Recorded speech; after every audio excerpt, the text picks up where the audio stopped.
Ini dia yang lagi viral, Ketua RT Gen Z diundang Kang Deddy Mulyadi ke kediamannya. Bagaimana keseruannya? Kita simak videonya. Jadi ketua RT sejak kapan? Sejak 2 bulan yang lalu. Oh baru? Baru banget. Dipilihnya mekanisme demokrasi ditunjuk. Di demokrasi. Kebetulan waktu itu ada paslon lain. Apa yang memotivasi anak muda jadi ketua RT? Ya karena prinsip saya dari dulu ya, pesan juga dari orang tua, sebaik-baiknya manusia adalah manusia yang paling bermanfaat. Berapa selisih suara dapat? Selisihnya ya cukup banyak ya. Dari saya itu memiliki suara 126 suara. Terus Kalau Pak temennya? paslon lain itu 17 suara. Wah gila loh, menang telak. Ya Hampir alhamdulillah. 90% lebih loh itu. Iya, alhamdulillah. Oh. Nah, kemudian ketika jadi RT, apa problem yang dihadapin? Problemnya itu mungkin ya ngasih kepercayaan kepada yang tua-tuanya ya.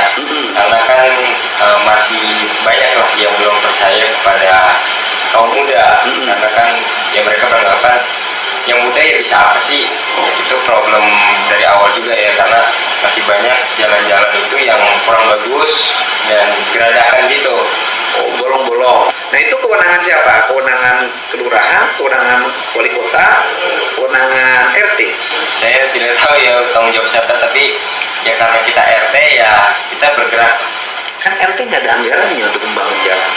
Ya Kalau di desa kan ada dana desa tuh, dana desa. Kalau itu ada dana kelurahan, kemudian ada dana, kemudian diserahin ke RT, ada nggak? BOP sih, BOP. biaya operasional. Jadi kita sebulan itu mendapatkan 2 juta. Oh, gede lah. Iya. Itu untuk operasional apa untuk honor? Bisa dibilang ya untuk operasional dan honor sih. Kalau kena uang 2 juta oleh Pak RT dikemanain tuh? Nah, 2 juta itu sama sekali belum kita ambil. Kita untuk meningkatkan infrastruktur. Kan itu hak lo, hak RT itu. Ya, karena tujuan kita itu bukan untuk mencari uang ya di situ. Kan RT dikasih 2 juta nih, itu kan sama dengan operasional honorarium. Iya. Ya kan? Buat RT keliling-keliling, ngajak ngopi-ngopi, nah pakai uang itu, gitu loh. Ada yang lebih penting sih dari itu. 2 juta lumayan. Tapi karena kalau cuma sekedar Kan operasional. kopi-kopi ya kita bisa. Balik lagi ke niat awal. 4 juta itu kita pakai kemarin ngecor jalan ya, dan ditambahin sama pengurus lama itu 1 molen.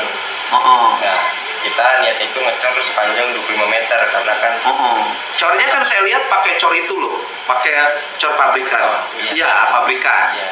Itu berapa molen? Nah itu pertamanya kita kan hanya ingin 1 molen, namun Berarti 4 juta. Ya, namun- Habis tuh biaya operasional 2 bulan. Nah, terus 6 juta. Kemarin kita 6 juta 1 molen. oh 6 juta. Iya. Berarti 6 juta, berarti udah kurang itu. Biaya operasional kan 4 juta. Ditambahin sama yang pengaruh sebelumnya dari uang kas. Nah di situ ada antusias warga yang ikut membantu. Terus Terus kita kumpulkan, alhamdulillahnya mereka memberikan 3 molen, jadi ya total itu 4 molen. butuh berapa molen lagi? Kalau itu kita belum hitung ya, karena kan kita masih bertahap. Tapi akan terus ya.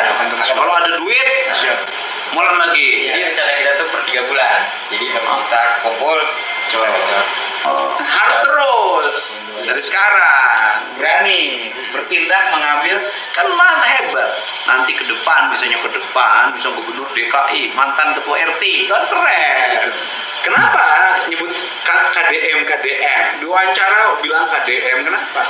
Karena saya sangat suka sih ketika ngelihat bapak bekerja gitu, langsung turun ke lapangan dan merangkul masyarakat yang susah juga, dan tegas juga ketika ada orang yang melanggar aturan, tidak melihat pandang. Itu kan pencitraan. Mulyono Jilid 2, hati-hati, waspada itu.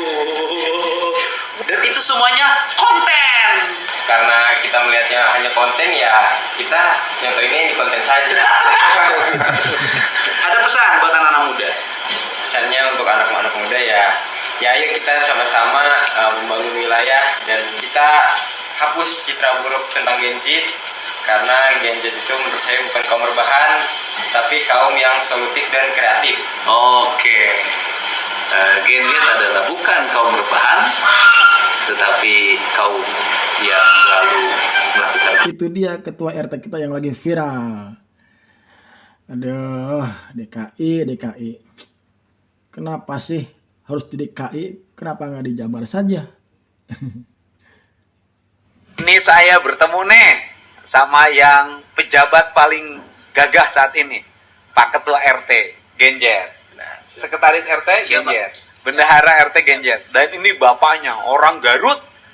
Nah, ini contoh anak muda Indonesia dengan jabatan Ketua RT usianya 20 tahun menjadi grup RT yang muda-muda, mampu membangun lingkungannya dengan baik dengan memanfaatkan dana operasional RT yang harusnya masuk saku, beli rokok, beli kopi, ini digunakan beli beton. Apa pesan buat anak-anak muda Indonesia? Pesannya untuk anak-anak muda, stop perubahan, stop tawuran, dan stop melakukan hal yang negatif. Karena sebaik-baiknya manusia adalah manusia yang bermanfaat untuk orang sekitarnya. Jadi pemimpin jangan mencari uang, carilah pengabdian dan jasa untuk masyarakat. Bapak? Udah, cukup. Oh, ini Bapak mah cukup saja. Iya, pokoknya pesan Bapak satu aja karena Bapak kerja di kantor pos. Mudah-mudahan tunjangannya semakin meningkat. Sebaik-baiknya manusia dialah manusia yang bermanfaat bagi warga sekitar. Wah, mantap. Bravo buat RT Genjet. Terima kasih. Wassalam.